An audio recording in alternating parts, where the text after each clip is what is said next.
Good morning or afternoon, everyone, depending on where you are, and welcome to today's Lawpath webinar. Level up your legal admin, document best practice, and features demo. I am your host, Joel Comerford, and I'm thrilled to be here with you guys today.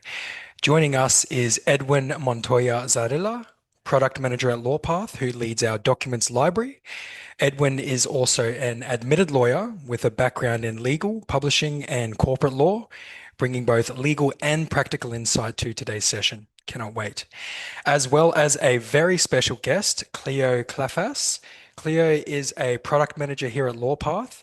Her background is in sales and customer experience, and now she is navigating the legal tech world in products here at Lawpath.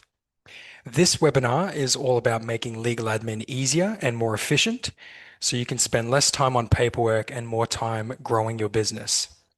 What will we cover in today's session? So, why legal admin is essential for your small business, how to pick the right documents quickly, tips for using Lawpath's document templates, key signing rules and witnessing requirements, highlights on our new AI-powered features, which is a big one, easy collaboration and document editing tools, and an overview of current plan options and offers. So for anyone who is new, we at Lawpath are an Australian-based online digital legal and accounting platform. We reside here in Sydney, but we have clients across the entire country. We have assisted over 500,000 small to medium-sized businesses for 10 years, whether it's through company registrations, providing documents, or offering affordable legal and accounting, and now tax aid for their businesses. We are tailor-made for startups who run on a largely subscription-based model with a proven track record of saving the individual business owner thousands of dollars in legal and accounting fees. Within the last decade across Australia, we have saved small businesses over $100 million. For greater clarity, feel free to visit our website, lawpath.com.au, for more information on testimonials, our professionals, and what we cover. If you have questions about Lawpath, please feel free to ask within the general chat. We will try to make it as fluent as possible. So if you have some questions within a pause, we will try to ask them. I won't try to interrupt Edwin or Cleo throughout. But if you guys do have some really burning questions, then go ahead and chuck them in the chat, and we will try to get to them as soon as possible. However, if you are eager to save your questions to the end, we will have a Q&A. If you'd like to speak with me after the webinar about our end of financial year discounts or our plans, or just a general chat about your business and what your future goals are, then I would be more than happy to go ahead and schedule you in and just take your name down. So feel free to throw a yes in now if you have some, if you're interested in having a chat, or towards the end after this presentation, I can go ahead and get your information as well. Now, some things to touch on again, if you're new, every single one of our webinars will be uploaded to our platform on YouTube. So just type in Lawpath on YouTube, where you'll see today's as well as every other webinar we've done in the past. And I will send out an email to all attendees with the slides from today, as well as information on what we've got going on, testimonials, end of financial year discounts and deals, and the like. So that should be everything from me. Edwin, are you taking this first off? Yes, thank you, Fantastic. Joel. I'm happy to take over. And welcome to everyone joining us. So let's get straight into the meat of the legals and our platform. Legal admin. Why should I care about legal admin? Which is known by many different names. You may know it as contract management or just legals generally. So 47% of small businesses lose paperwork, and 70% of small businesses fail to meet compliance and contract deadlines. A lot of the time, this won't have much consequence until it does. So, for instance, company changes have to be submitted to ASIC within 21 or 28 days, depending on the change. And there are penalties for failing to meet these things. So it's really important to build good document management and legal admin practices from the ground up. And that's what our website helps you do. And that's what I'm going to go through. So the common pain points that we've noticed in looking at the way that that small businesses generally manage their legals and documents, and the way that our users manage the platform include storage. So where a document is kept, uh, and alongside this, having multiple versions. So if there isn't an agreed on place to store your documents, then this can lead to a situation where you have different parties with different versions having disagreements about what obligations they have. Proper execution is very important. You should ensure that your document has been signed by all of the requisite parties and that signature has been documented on a platform, so you can return to that and both parties know when it's valid, which is to say when the relevant document or agreement date is from which it will apply.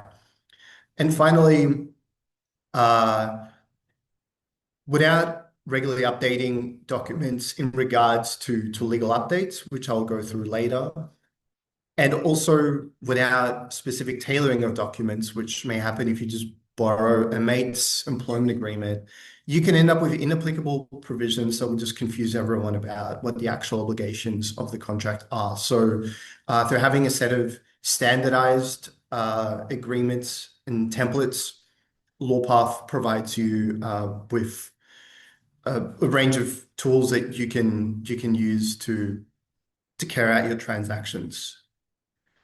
So we provide e-signing. E-signing has raised a lot of question marks since it became more common around COVID times. But simply put, companies can sign everything through e-signatures. And I'll go into that more specifically. With individuals, the picture's a little bit more complicated. But our website is designed to provide guidance and guardrails so that you only sign things in a way that will be valid and make the document applicable. Real-time editing and collaboration is a feature that we introduced recently where various users can have real-time input onto a document. My Documents is your document storage space where you can put documents into folders and have the status of the progress tracked. Hosting is sort of a side feature of that. And there's a few different ways to implement it. And all it basically means is that you can have a link that you can provide to anyone that will that they can use as a reference point for the document later on. Guidance is something else I will step through, which is to say a bunch of information that tells you not just what a document is, but how a document should be used in order to make sure that it's effective, all the way from putting in the right party names to signing it properly, to providing any additional disclosures that have to come with the document. And finally, workflows, which is an area of the product that we're expanding at the moment. And that's to do with how you bring documents and other processes together in order to make sure that a transaction like hiring an employee or starting a new part of your business that reaches out to a new market is well handled from beginning to end. So where to start your document? This tends to be one of the things that trips up users the most. Firstly, here's just a bunch of general guidance notes to ensure that you get off to a good start with your document. So with each document, we try to find a balance between the specific needs that users might have that will add the most value to a document and the generality that is required with a template so that a lot of people can use it, but also nothing important is missed in terms of general terms and conditions. And so this balancing act also applies to the language that we use. So sometimes we use the word agreement, sometimes we use the word contract for documents. These words mean the same thing.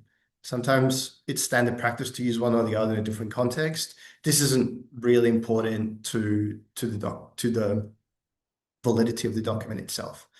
We sometimes change the names of documents for SEO purposes, but it will become clear if you look at the document description page that I'll outline in a moment, what each document is for and whether it's applicable to your context. I've seen some new people have joined. Just want to say welcome. But yeah, I'm going to continue with this presentation.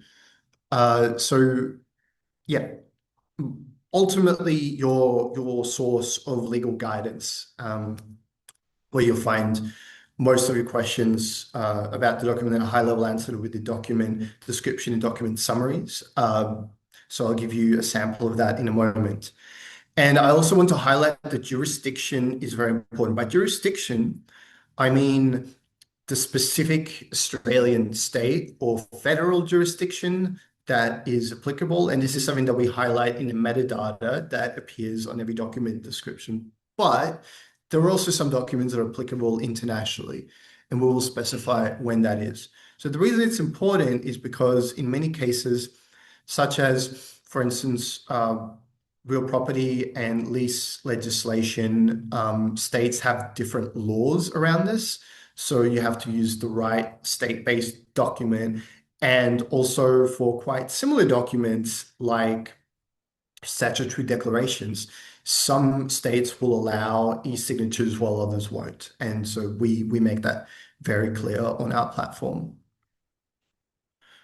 Why is Lawpath legal templates? So firstly, applicability is the most important thing. So we've got a lot of experience in what small business require, and we're constantly doing more research into their current and upcoming needs. And we've created a library of around 550 legal documents that are applicable to different needs that companies have.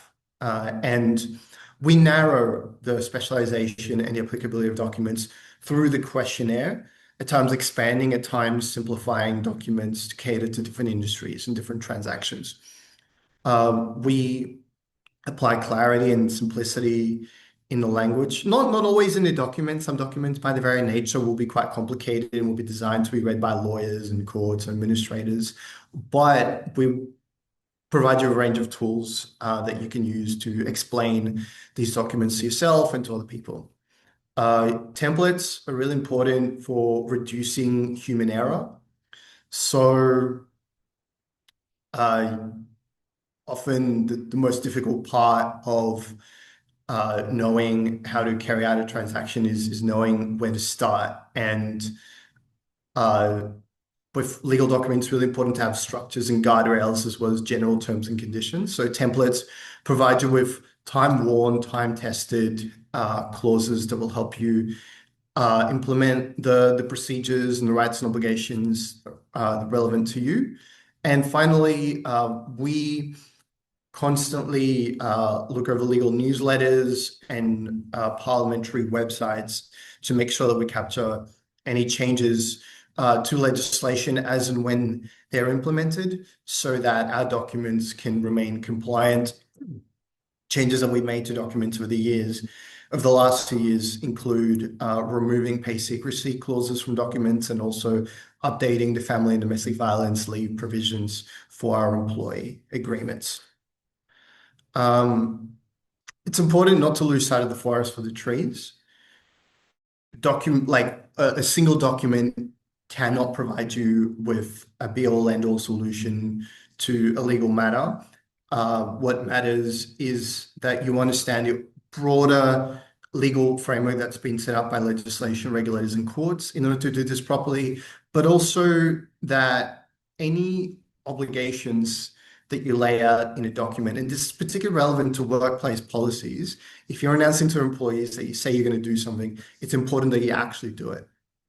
So one of the things that we provide on our platform is workflows. Workflows can be accessed through the menu on the left of the dashboard. And these give you, so currently we have 16 workflows, and these give you specific ways that you can navigate these legal processes with questionnaires to begin with, and then comprehensive checklists based on the answers that you give to those questions. So what is document best practice? Once you've already started a document, once you know how to organize your library, how do you actually complete a document in the best way? And I just want to highlight that we're going to do some nice little demos later on in the presentation in which you'll be able to see a lot of these things in practice, but I'm just going to give you a broad overview now. How to approach using our templates. So your typical document will have a questionnaire on the left and the actual document on the right. And these are dynamic. So you can trigger things in a document using the questionnaire, and you can trigger the questionnaire using the document. And so the way that we recommend going about this is filling in the questionnaire first and then moving on to the document.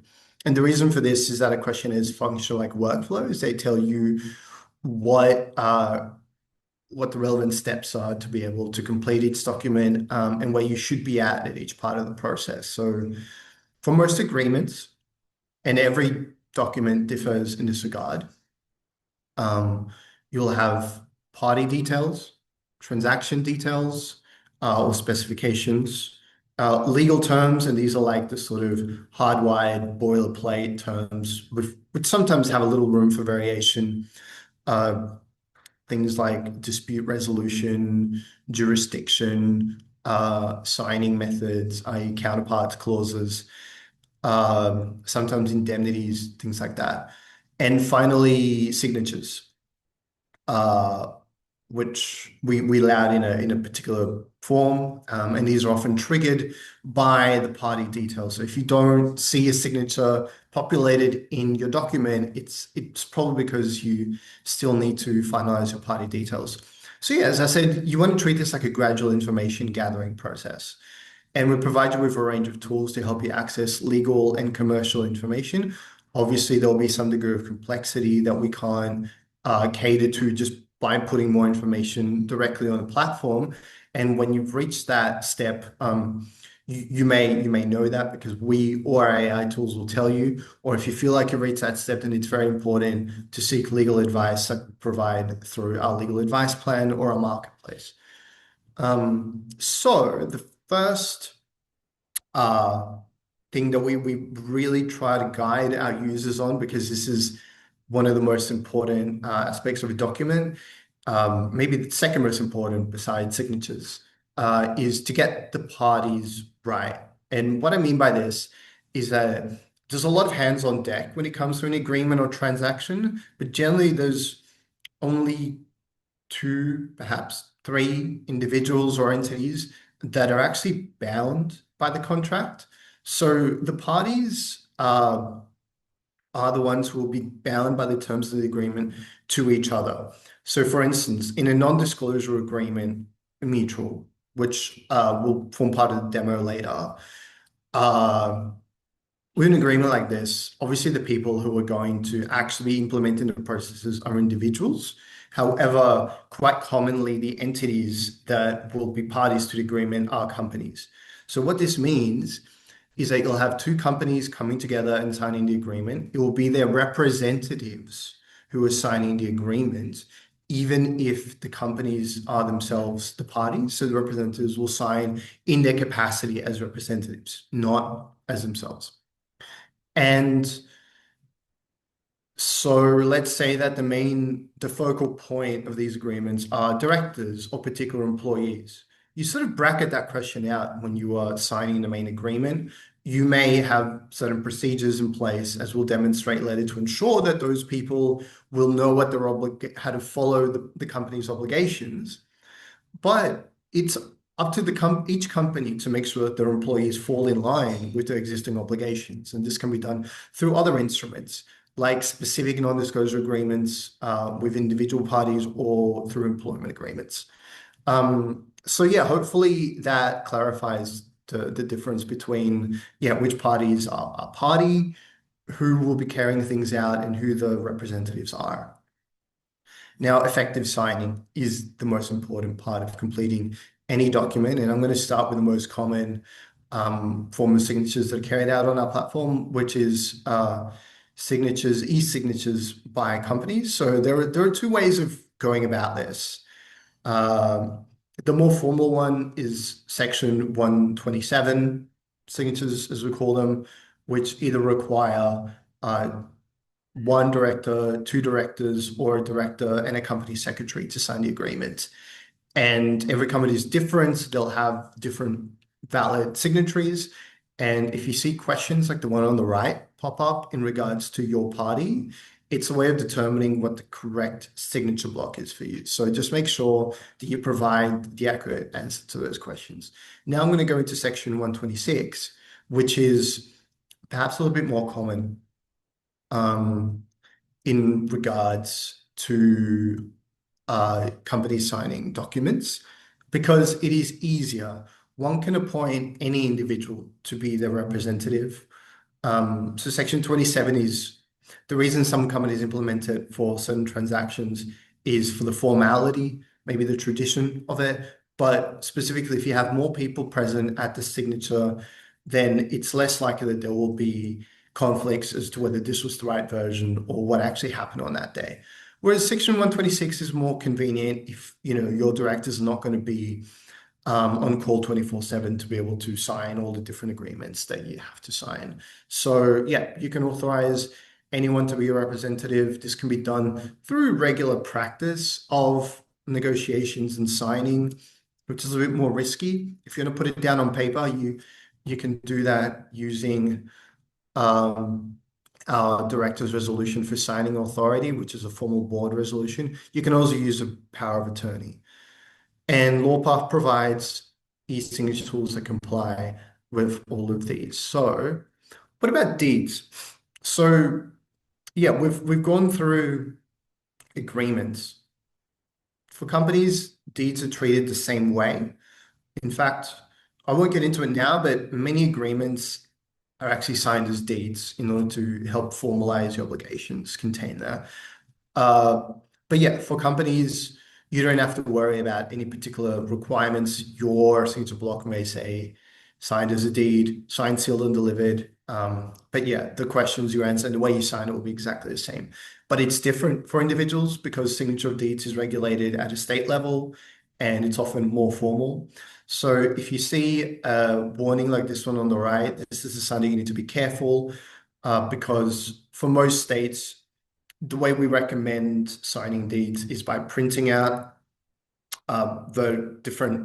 printing out one version of the document if you're all there together, or if you're doing it remotely, printing out separate versions, what we call the counterpart method, and then signing with a pen, also known as wet ink signatures. There are states where you're able to do everything electronically. So in Queensland and Victoria, you actually don't need witnesses and individuals can just sign electronically. And in New South Wales, you can sign electronically, but you need to have your documents witnessed and that can be done remotely. So yeah, our documents will have guidance for how this will be carried out. Feel free to ask any questions about any of these things, by the way, if it feels a little complicated.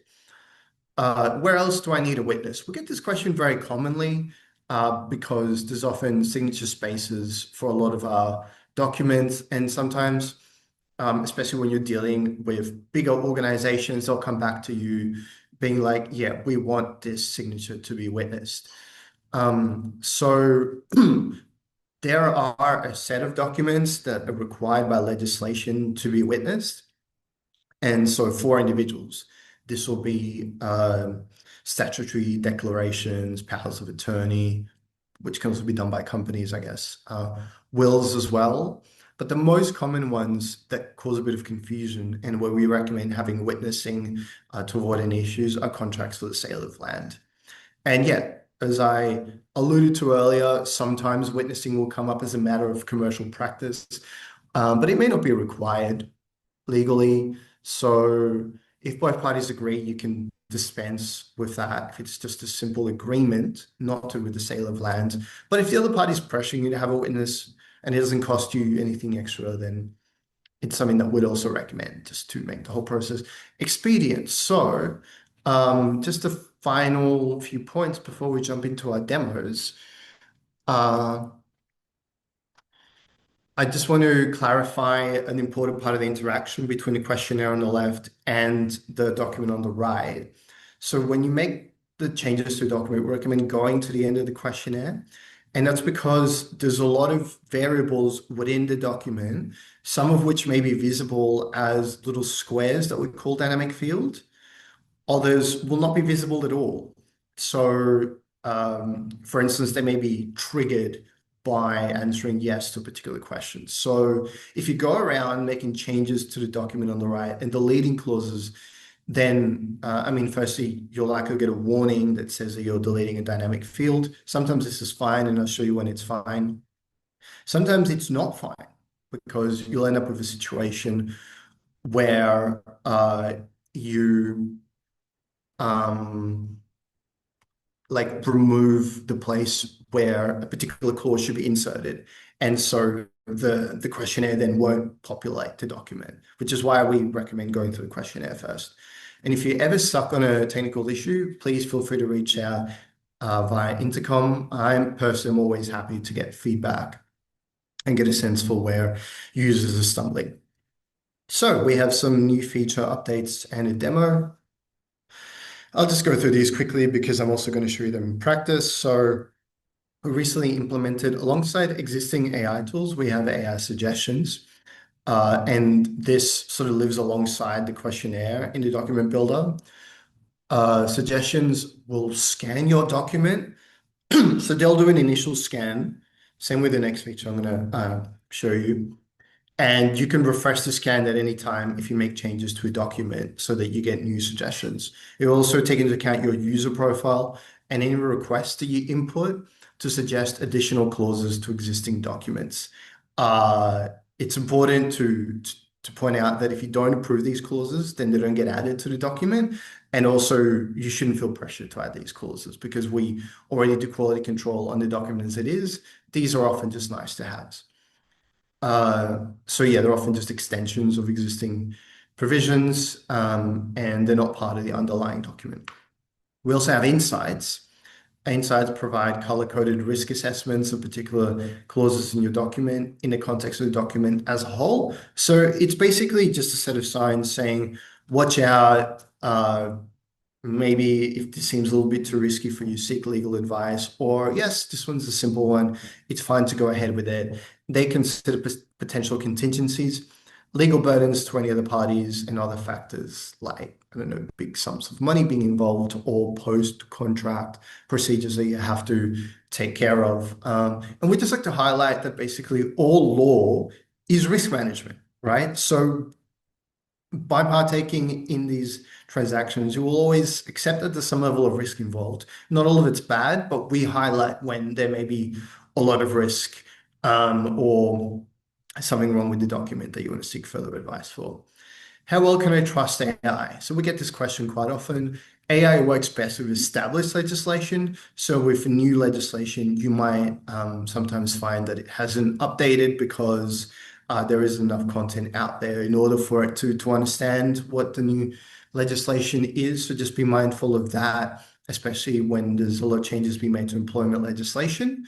It's also important, even if you use AI and you verified it based on your own background information, to seek legal advice for final review of the document, especially when you have high risk documents like discretionary trust deeds, and shareholders agreements, for instance.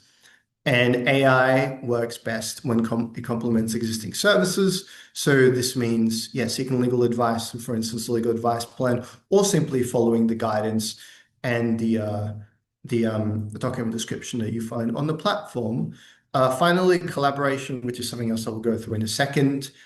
This concerns new document updates and real-time editing.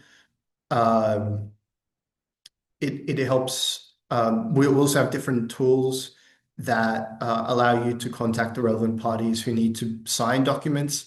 And that's in the post-document completion sort of page. And so that streamlines that process, as the person doesn't need to be registered on the website in order to be able to sign a document. Um, we simplify collaboration by making sure that there's only one source of truth so that you don't have to download your document and then compare different versions in order to be able to arrive at the final version. So let's go into an in-platform demo.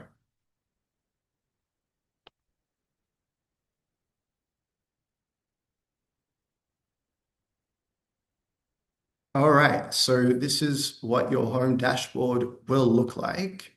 Mine is maybe a little messier than most because I've opened a lot of documents.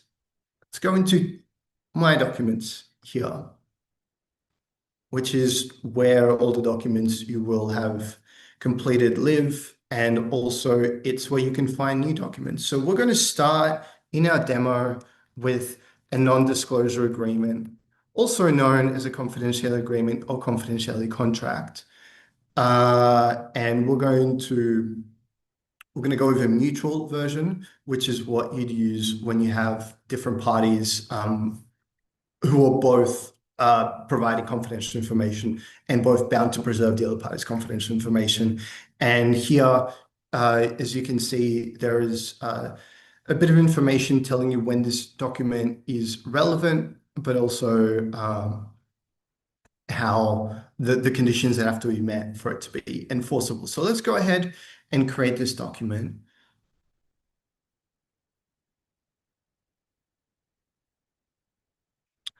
All right, so on what date is this document being signed? Let's just say it'll be finalized by today. What's the full name of the first party? So what you see here popping up is pre-fills. So these are things that you can change through going into your user settings, and it will auto-populate these questions. So you don't have to keep going back to the name of the business or the ACN or the address. Now, these questions are the sort of questions that you will need to answer in order to get the right signature block, as I pointed out earlier. So if you have multiple directors, you're going to get this signature block. If you have just one, which let's say we do, then you'll have to answer this question additionally, which will ensure you have the right block. Here's the ACN field, the address field, let's say 91 Campbell Street. All right. And get a little progress bar at the bottom here. So I'm just going to keep this generic in terms of the nature of the confidential information. So I'm going to insert that. Here's tips and common answers, which you can just click to insert into your field there. Regarding the joint venture agreement between the two parties. So as you can see, I've already gone through most of the question, well, half of the questions of the document just in a short amount of time. But this part's going to be a little bit trickier because I know some things, but not all things about the next party. So let's just put in Lawpath operations. Is the second party a company or individual? They're a company. Let's say they have multiple directors. What is the address of the second party? I don't know about this. So this is where I will assign a question to my collaborator. Thank you, Cleo, working there in the background. There's two ways to assign questions. You can either do it here, or you can click share up here, and it will take you basically to another version of the menu. But let's do it through this. Let's invite Lawpath Tech, put in the name of the other party, and I'm going to give them permission as suggester, which means that all the changes that they make will have to be approved by me, and they'll be able to engage in a comment dialogue. Hi, if you have some time, could you please help complete your details on this document? So all right, let's just go ahead. Let's say that, yeah, you have another party that you're working with, but you're the one responsible for making sure the agreement has been properly completed. This is when you would have them as a suggester. So you can tick off all of the changes that they propose to make. So let's assign this question to them. Now let's go. And you see, I can no longer complete this question unless I assign it back to me. Let's go to the next one. I'm also going to assign this question to them.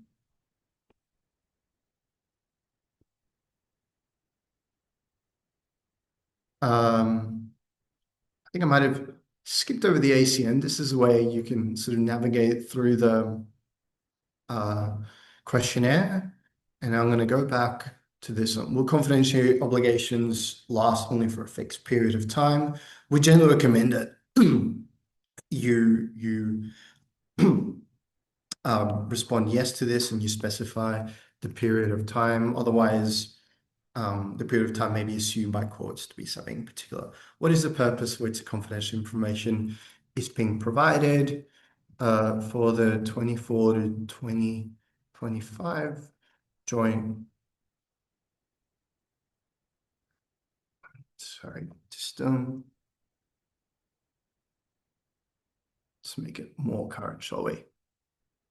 Joint venture between the two parties. So, uh, let's see where our collaboration has left us. So as we can see here in the little comments bar at the top, that's told me that my collaborator has already left some comments.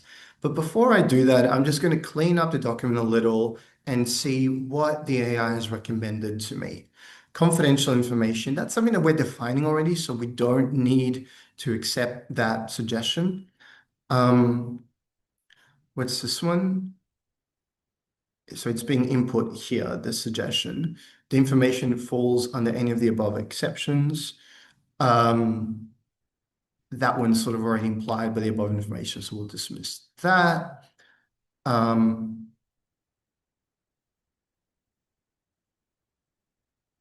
Yeah, don't need to implement that one. That one complicates things. And yeah, maybe I will add this to document. Having consulted with my legal team, I'm just going to input some figures here to specify a bit more information in this clause. So just being a little slow. And to specify notification time. So, okay, let's go to the comments that my collaborator has made.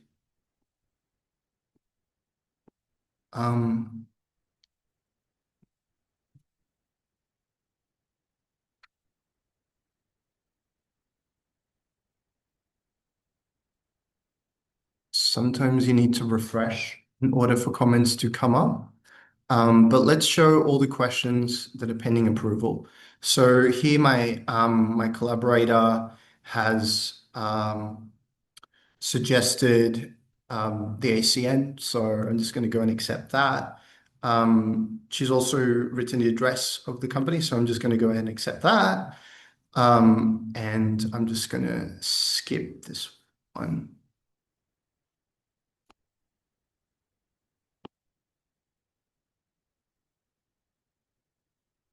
I just want to check something with the party before I continue here. So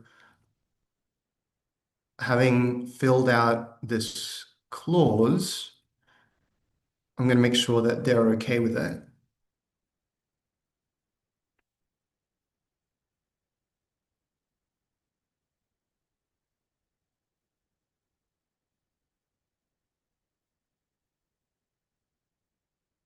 So I'm just going to select the text and then make a little comment here.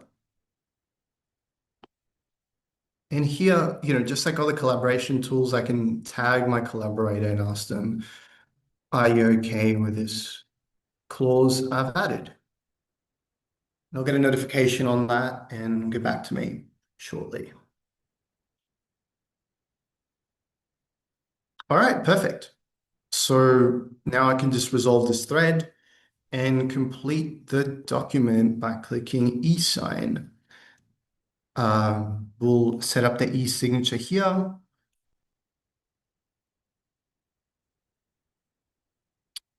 And because of the nature of this document, there's only a couple of things that we'll have to complete at the end. So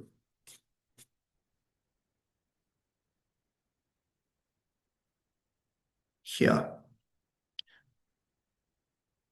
I'm going to insert my signature.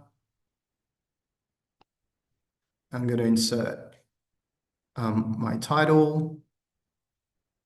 And here, this is how you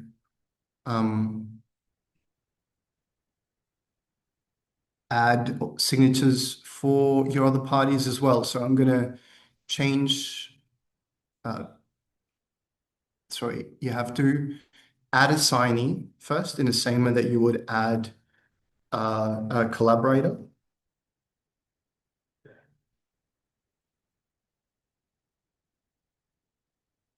And then you'll have the option of assigning signatures to the other party. So here I'll put in the signature and we can change the party to Lawpath Tech and do the same for the text field.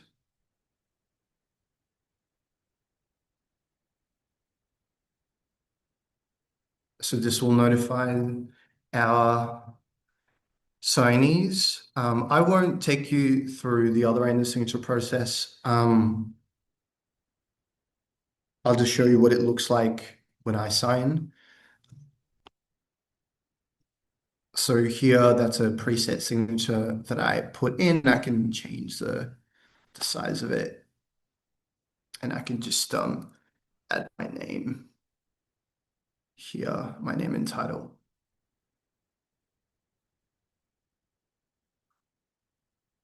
And change the size of it. So, yep, that's done. And now we're going to go through a second demo.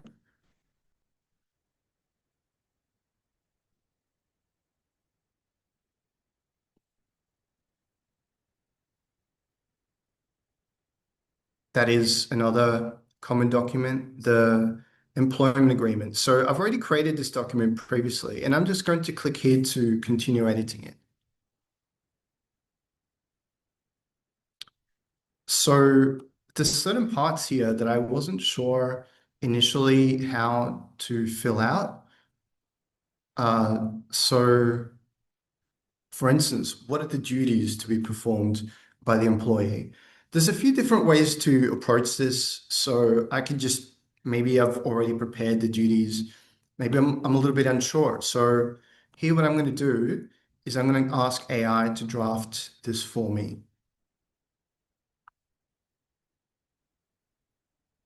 So I'm going to ask, what are the typical duties of an assistant product manager, which is the position we're hiring for?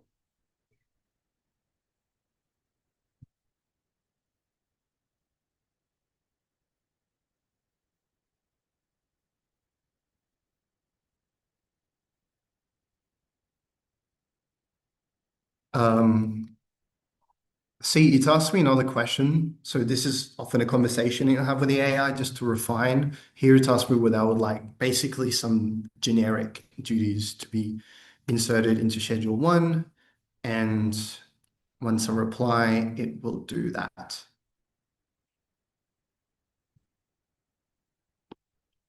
All right, so I can click insert a cursor and it will do that. I will need to add some formatting just to make sure that it looks the way I want it to look. Now, I mentioned using and deleting dynamic fields earlier. So this is originally a question in the questionnaire, but I've decided to go outside of the questionnaire to answer it, which is fair enough. It's how a lot of our users use the platform. So now that I've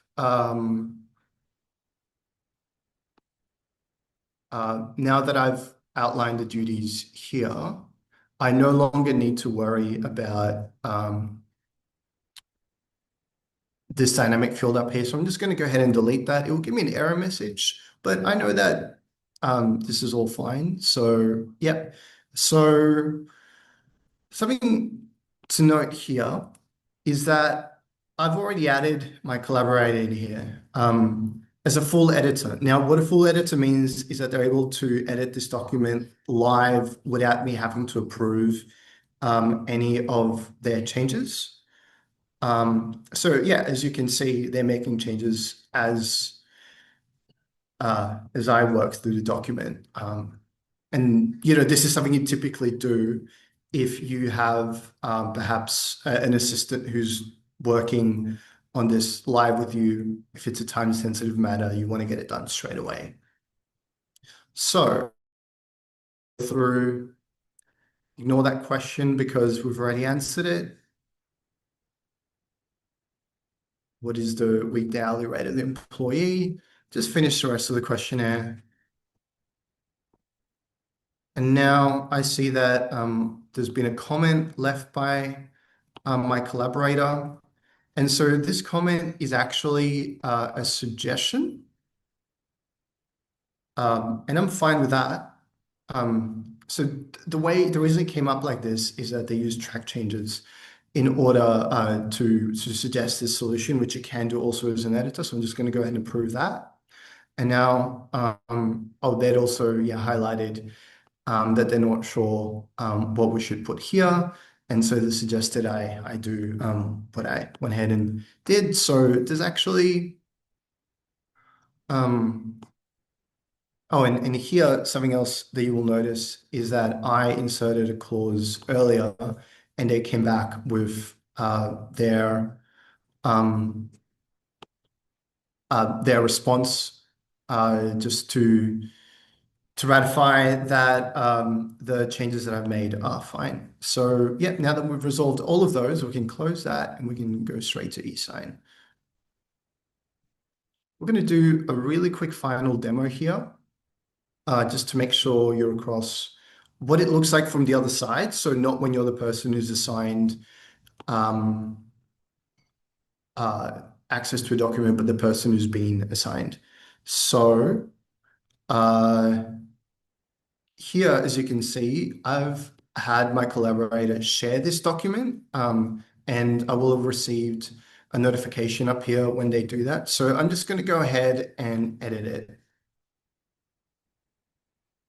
All right, so they've already filled in all the fields in this document, which is great. This is, by the way, a direct resolution for signing authority. So this is how you can assign authority to someone who is or is involved with the company to sign contracts on your behalf. So they've left a comment with me here. I'm just going to go ahead and reply to that.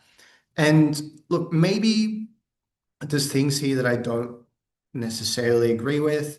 And for instance, here the authority is effective from 10 June 2025 to 10 June 2026. Perhaps this is actually a 2-year assignment as opposed to a 1-year assignment that I want. So I have two options. I can either leave a comment here, or I can request editor access just to make the process quicker. So I'm just going to go ahead and do that. And now my restricted control of the document is going to turn into full document rights. So now it looks like it would have if I had completed the document myself. So I'm just going to go ahead and change the dates here to 10th of June 2027. And I'm going to complete that. And that's it for our demo. Thank you very much for accompanying us on this presentation. I'm now going to return to our slides and hand back to Joel. Thank you. Thank you so much, the two of you. Edwin, it's always a pleasure. Um, yeah, how's everyone doing? Who here is currently using Lawpath for the Essentials plan? If I can get some yeses or nos in the comments section. Um, and then any feedback. Does anyone have anything else to mention? What did you guys think? Um, Usually when it comes to me or my team and we try to give demos to our clients, it's difficult to demonstrate these kind of things when you haven't actually started working on a document. So it's good to have these kind of things available. Um, I'd say no one's willing to pipe up, so I will just go ahead and get into everyone's favorite part, which is mentioning our plans. So, guys, if anyone here is new or it's end of financial year and people are thinking, I do want Lawpath, but maybe I wasn't ready originally, or maybe I am now, but I just want to get a bit of overview. A quick overview of Lawpath and how we can help. So if you have existing contracts, policy documents, employee contracts, company documents, and service agreements, or plan to create a new one, an updated one for review, for example, I would recommend the legal advice plan, our bread and butter over here. Your first call on the legal advice plan, we can book you in for a discovery call as soon as tomorrow. The sole purpose of this call is for you to describe your business to us in more detail, discuss any short-term concerns you have, and then for the lawyer to ask some questions back. So discovery call is always recommended. Poke and prod, expose things, some things you haven't considered. I can safely say, in all the time I've been here, I've never spoken to a single client we've signed up to on the legal advice plan because I usually like to follow up with them, being an account manager and whatnot. I've never found a single person say to me, no, we've pretty much covered everything that I was aware of. There's always something new to know, and there's always something to be cautious of. So, having a lawyer in your corner for 12 months, day in, day out, or however long you consider using us, is essential for any new business. The first year is always a huge make or break for most businesses, even up to the first 3 years. And what we're seeing, without sounding too fear tacticy, is that businesses aren't necessarily surviving if they don't have strong legal and accounting foundations. And accounting is obviously a big one. And anyone who's joined us in our accounting and tax webinars, obviously there are so many questions, a lot of information going around because tax is directly related to money with accounting as well. A lot of people tend to overlook legal, especially in regards to documentation, and that is extremely frightening for us to see day in and day out when we speak to clients who usually come to us out of reaction. If something negative's happened and they need our assistance immediately. Good news is we can get them on a call that day or next day. But it's those proactive clients who consider and do a bit of research and sit in these webinars that we've found happily are the more successful in the long run. So legal advice, we can supply you and your business with over 500 plus legal documents, and you can use the same setup that Edwin has just displayed. Unlimited edits, and most importantly, unlimited on-call contract reviews with our client, with our lawyers. So e-sign's a huge one. I know a lot of our clients or previous people who have come by and eventually signed up with us were using or paying for like a monthly subscription to DocuSign or something like that. So good thing is you sign up with a subscription with us, Legal or Essentials, it's built into the platform, and you're not paying a monthly fee either, which is great. If you press for time, which is always a big one, especially around end of financial year, you also have a live chat with the subscription to ask the lawyer a specific question about a clause you may be reviewing and are unsure of, or any other question you have about the nature of the document, i.e., starting question could be, am I using the right document to begin with? We have a fast turnaround that allows you to book same day or next working day consultations, as I mentioned, through the platform via either phone or video call. If you are considering hopping on a legal advice plan, or even accounting, for example, I would always recommend doing video calls for the most part. If you're busy and you need to duck out of a meeting and someone's posed something within a meeting that requires attention, obviously you can do a phone call. But at the end of the day, we're humans, and we always like to see whom we're speaking with, and gestures and hand movements are always nice as well. So that's very important. In regards to legal and documents, we are not limited to discussing contracts. We could sit here and list 100 topics and questions we are asked about, but the highest demographic of topics that we usually get are business structuring, business purchase and selling, asking directly what contracts you will need for your business, for clients, partners, suppliers, employers, intellectual property and trademarking. It's a huge one we found recently, debt recovery, ESOP and startup law, and commercial property law. All of our clients want to know how they can save a dollar, as a dollar saved is better than a dollar spent. And so the next topic is obviously tax and accounting. I'm not going to go into the greatest detail because this webinar isn't necessarily focused on that, but two plans, accounting advice plan and the legal plan, are both the same price. They're usually 1,668 annually, 100% tax deductible as well, but they're currently both sitting on $1,504. So if you are interested in making an investment that you can claim back on tax and have moving forward into the new financial year, these are some great options. The legal and accounting are very much DIY, but you've got our assistance whenever you need it. Accounting advice plan, if for those who are new, we will help you sign up through Xero or MyOb or whatever other kind of accounting system you're using, Henry, whatever it may be. And we will teach you how to do your bookkeeping online, your payroll, invoicing. If it's a new company, we'll teach you how to pay yourself as a director, GST advice. If you've got employees, we'll teach you how to use PayYG effectively. And then we also offer business advice, future investments, what are your plans, how can we best help you reduce the amount of tax you're paying. Those two are very DIY, but the final one is just the tax plan, which is us doing all the best for you, all of your tax returns, end of financial year reporting, and then we also offer to do your personal tax returns for you, spouses, business partners, whoever. Everyone can get on board for an extra $100, I believe. If you have been frequenting the Lawpath website, then you would have seen our banners everywhere about the end of financial deals that you can see on the slideshow right now. Feel free to go ahead and peruse those at your will. If you do have any questions, the email that I'm going to send out after this will have all my contact information. So please feel free to reach out to me. No question's a dumb question. If you're in a financial rut, but you feel like these are really effective tools that you can use and get that support for your business, I'm happy to discuss some other options around assisting you so you can get that support you need.